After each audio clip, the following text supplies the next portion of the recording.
Kuwait பாலைவனத்தில் ஆடு மேய்க்கும் பணியில் ஈடுபடுத்தப்பட்டிருந்த ஆந்திர தொழிலாளி ஒருவர் பத்திரமாக மீட்கப்பட்டு இன்று தாயகம் அழைத்து வரப்பட்டுள்ளார்.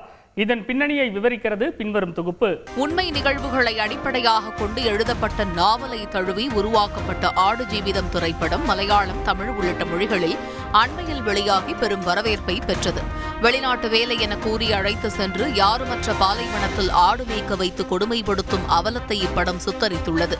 இதேபோல ஆந்திர மாநிலம் சித்தூர் மாவட்டத்தைச் சேர்ந்த கூலி தொழிலாளி சிவா குடும்பச் சூழல் காரணமாக ஏஜென்ட் மூலம் 2 லட்சத்திற்கும் மேல் பணம் செலவு செய்து வேலைக்காக குவைத் சென்றுள்ளார்.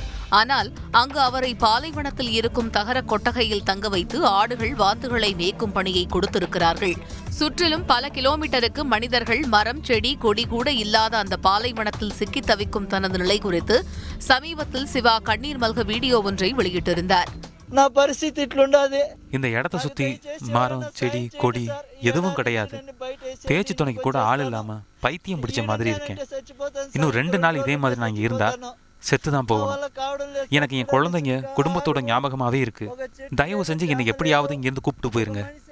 இந்த வீடியோ ஆந்திர முதல்வரின் மகனும் அமைச்சருமான நாரா லோகேஷின் கவனத்திற்கு எட்டியதை அடுத்து சிவா பத்திரமாக மீட்டு அழைத்து வரப்படுவார் என அவர் உறுதியளித்திருந்தார்.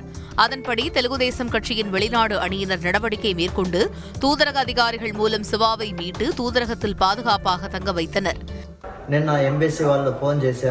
என்ன அந்த பாலைவனத்திலிருந்து பத்திரமா மீட்டு கொண்டு வந்துட்டாங்க. இங்க எனக்கு சாப்பாடு கொடுத்து தங்க வச்சிருக்காங்க. சீக்கிரமே நான் ஆந்திரா வந்துருவேன். என்னை காப்பாற்ற உதவி செஞ்ச எல்லாருக்கும் ரொம்ப நன்றி. இந்நிலையில் மீட்கப்பட்ட சிவா இன்று ஆந்திராவுக்கு திரும்பினார். விமான நிலையத்தில் சிவாவை கண்டதும் அவரது மகள்களும் மனைவியும் அவரை கண்ணீருடன் ஆற தழுவியது நெகிழ்ச்சியை ஏற்படுத்தியுள்ளது. இந்த வீடியோவை பகிர்ந்துள்ள நாரா லோகேஷ், சிவா நாடு திரும்பியது மகிழ்ச்சி அளிப்பதாகவும் அவரையும் அவரது குடும்பத்தினரையும் கடவுள் ஆசிர்வதிக்கட்டும் எனவும் தெரிவித்துள்ளார். செய்திகளை உடனுக்குடன் தெரிந்து கொள்ள உடனே சப்ஸ்கிரைப் பண்ணுங்க.